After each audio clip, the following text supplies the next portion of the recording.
Gusto nyo bang makilala ang inyong business, kumita, sumikat at maging patok online or TV? Get more customers and grow your business. Advertise now. From the studios of Litter News Philippines, Errol Dakabe of Kamao Asset.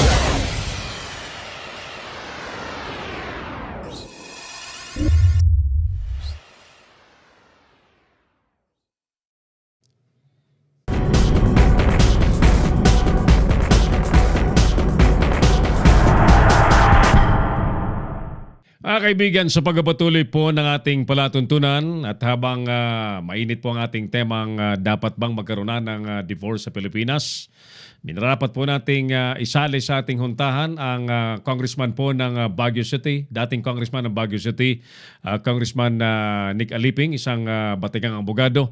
At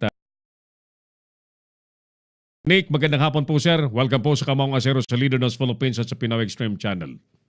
Magandang hapon, Errol, at sa programa nating Kamaong Asero. It's our pleasure to have you once more, Congressman, sir. Maraming salamat. Apo. All right. What do you think? Ikaw ay malawak ang iyong pananaw, marami kang napupuntahan, nakakausap siyempre mga mag-asawa, mga tao. Do you think napapanahon ng magkaroon ng divorce sa Pilipinas? Personally? Well, sa akin, kasamang Errol, sa ngayon, naniniwala pa rin ako na the family is the basic institution. Mm-hmm. And I would like to appeal to the people that we have to preserve the marriage. Mm-hmm.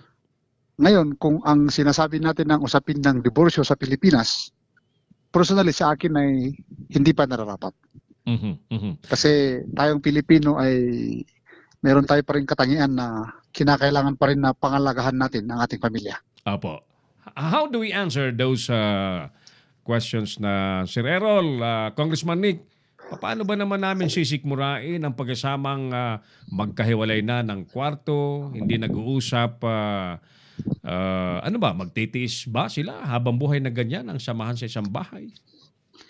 Well, sa ating pong saligang batas, Kairol, Apo. meron po tayong sinasabing annulment of marriage. Mm-hmm. Kaya yun po ang pwedeng action na gawin ng isang mag-asawa kung sakaling sila ay may dahilan. Apo.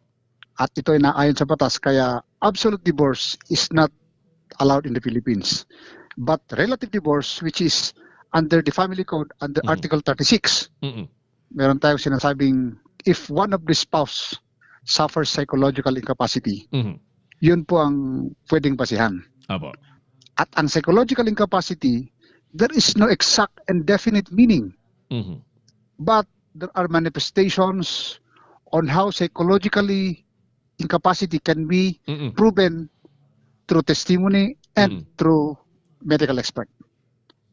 So, Apo. yun po ang pwedeng gawin ng mga kasama natin na yung relasyon nila bilang mag-asawa ay hindi na maganda.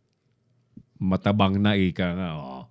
Yeah. But they are arguing that annulment procedure is very, very expensive, Congressman. Well, talaga naman. Kasi alam niyo naman ang proseso natin sa Pilipinas. Mm-hmm. Pero wala tayong magawa kasi yan yung batas. Mm-hmm. Pero pag yung absolute divorce ang ating papahintulutan sa Pilipinas, personally ay hindi pa ako sangayon. Mm-hmm. Because I still believe one of the family value is always and must preserve the holy sacrament of marriage, whether it's to the church or a civil wedding. Mm-hmm. Mm-hmm.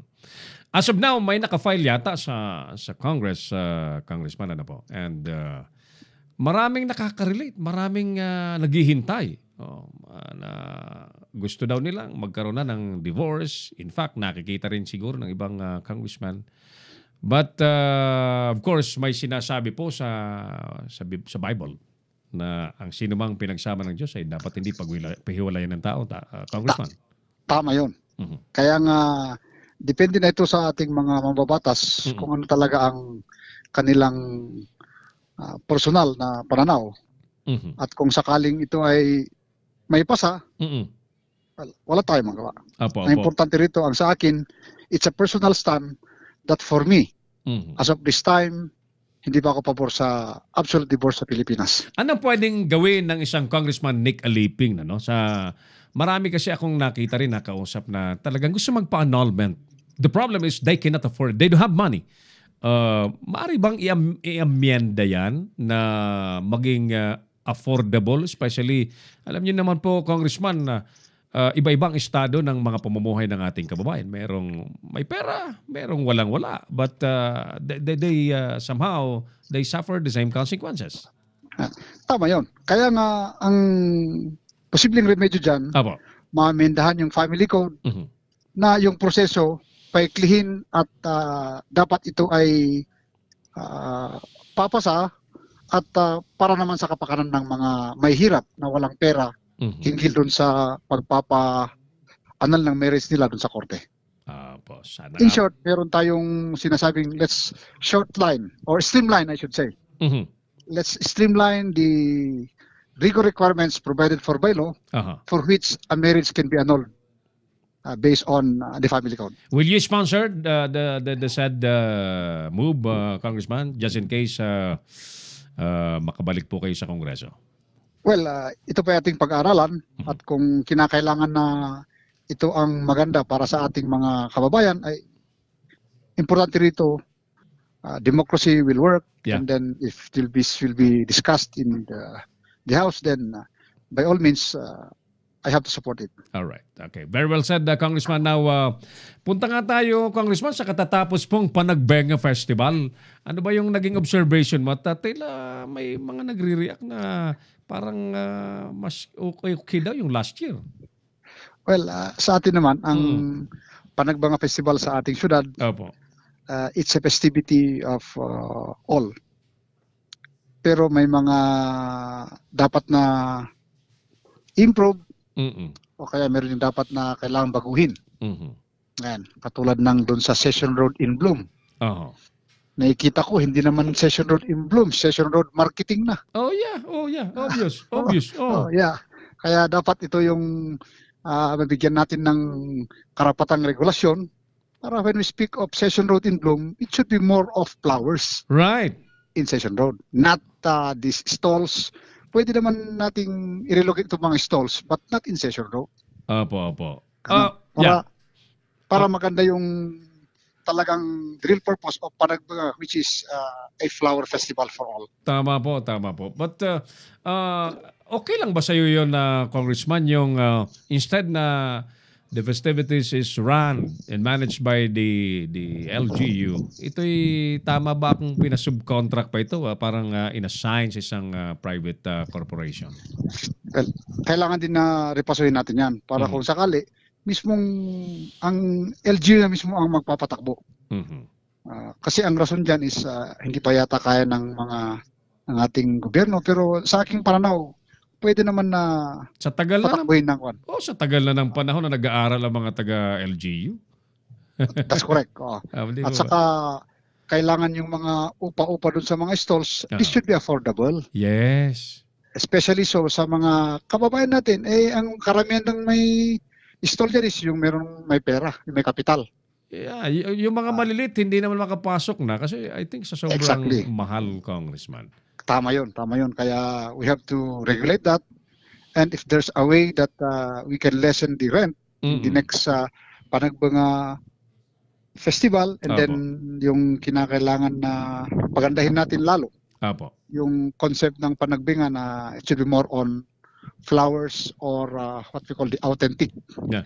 products of the people of Cordillera. Tama po yan. So, excited kami sa next Panagbenga Festival next year. Sana'y mas maayos na po yan. And we're looking forward, Congressman Nick, na maupo ka sa pwesto. Although sa March 29 pa naman ang start ng local campaign, I understand na marami ka ring mga nakakausap every day. Kumusta po ang mga konyo, mga kwentuhan na araw-araw, sir? Well, tuloy-tuloy pa rin ang ating pagkikibaka, Mhm. lalong-lalo na sa mga ating kababayan sa Baguio na sa panahon ng kumpanya, sana po makumbinsi namin sila para tayo muling iluklok sa posisyon ng bilang isang kongresista ng siyudad ng Baguio. We wish you all the luck. We wish you all the best, Congressman Nick. Maraming salamat po sa pagkakataon na ito na tayo po nagkakwentuhan muli. Salamat din kay Errol at sa ating programa at sa mga nakikinig, magandang hapon at God bless us all. Thank you so much, sir. Magandang hapon. Thank you. Thank you.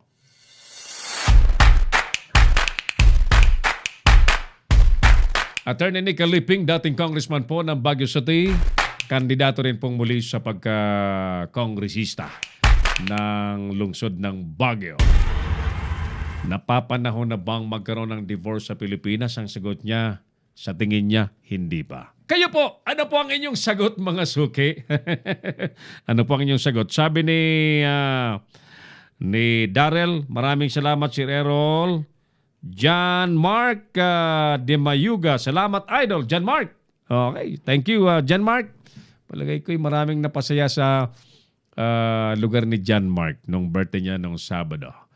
Kausapin nga natin. Si Ron Soriano, may mga kinausap na kababayan tayo. Alamin natin kung ano ang kanilang sagot sa ating tanong na napapanahon na bang magkaroon ng divorce sa Pilipinas? Miss, may tanong lang ako sa iyo. Napapanahon na ba na magkaroon ng divorce sa Pilipinas? Oo. Bakit? Bakit? Para lahat ng mga naghiwalay na asawa may divorce.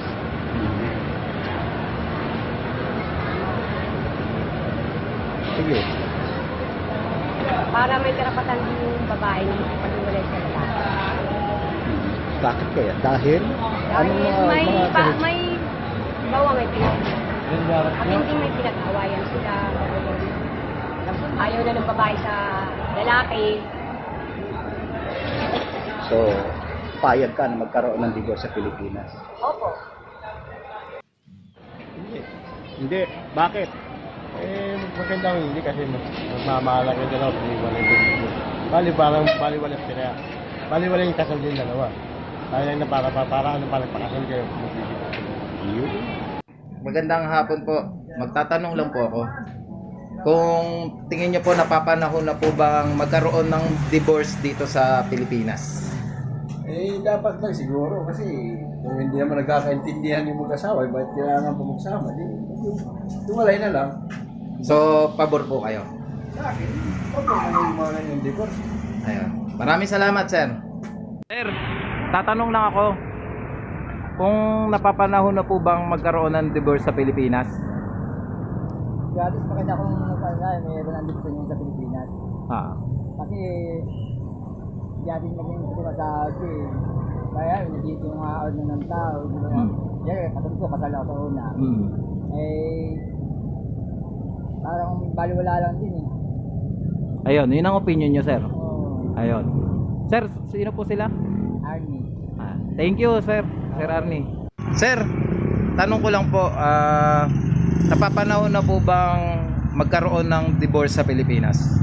Masasabi ko lang, aywan ko lang sa iba kasi ako hindi na kami pwede mag-iwalay sa ako kasi matatanda na kami.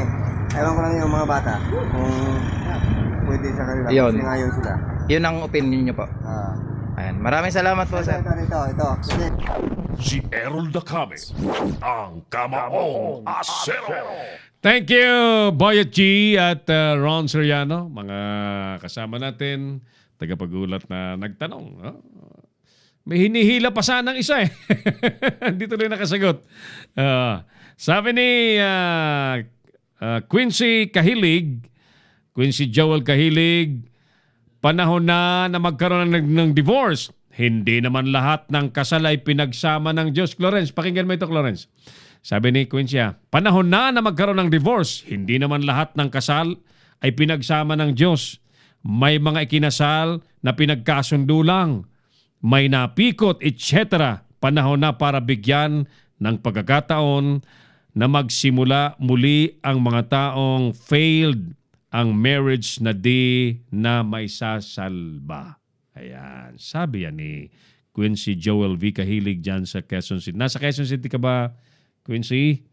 At magandang hapon. Bukas kakausapin pala natin. Sana makausap natin live dito si yung mga politikong taga Quezon City. Sana makausap natin si Joy Belmonte, si Bingbong Crisologo, ang parang tiyak pa lamang si Gani Oro.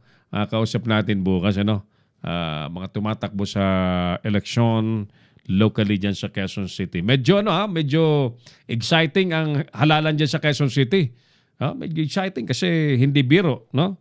Naging open kasi yung upuan ng mayor dahil tapos na si Herbert Bautista. Diyos ko po, marami nagsasabi nagtapos ng termino daw si Herbert ng napakarami raw pera. Sabi ko, bakit? By Sir Errol, ang alam namin, ang intelligence fund ng mayor's office ng Quezon City ay 1 million a day. Sabi ko, talaga? 1 million a day? So, times 30 days sa isang buwan, 30 million a month. Times 12 mo sa isang taon. Billion nga. Nakailang termino grabe, Ewan. Kung kayo po mga nandiyan sa City Hall ang nakakaalam niyan, detalye niyan, kasi siyempre yung mga dokumento niyan. Basically, mga kaibigan, ang intelligence fund, wala pa yung kurakutan, wala pa yung nakawan. Ang intelligence fund, parang naligal na kinukupitan ng mga nakaupo. Dahil yung intelligence funds ay hindi na po ino-audit ng COA. Magsusubmit ka lang ng iyong gustong report kung saan mo ginamit. Todas na yung pondo. Akalain mo 1 million a day. 1 million a day. Diyos ko, di parang araw-araw tumatama sa loto yung mayor, di ba? Sarap maging mayor. Kaya ayan, sige, tingnan natin. Sino ba ang magiging mayor sa Quezon City? Joy Belmonte ba? O Bingbong Crisologo? Ayan. Abangan po natin ang mga mangyayari dyan.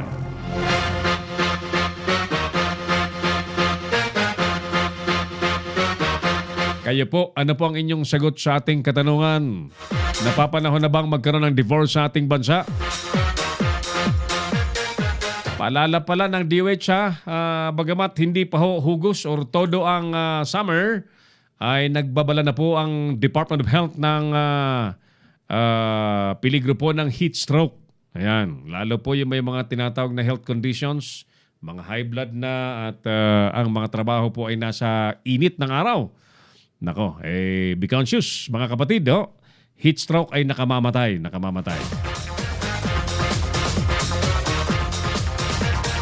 At kaugnay pa rin po sa tag-init mga kaibigan, ay tinitiyak po ng Department of Agriculture na kayang-kaya raw pong tugunan ng gobyerno ang epekto ng El Nino phenomenon sa mga sakahan, sa food production perhaps. Tingnan natin kung talagang ganun po ang mangyayari. Sapat daw ang pondo, marami raw pondo, sapat.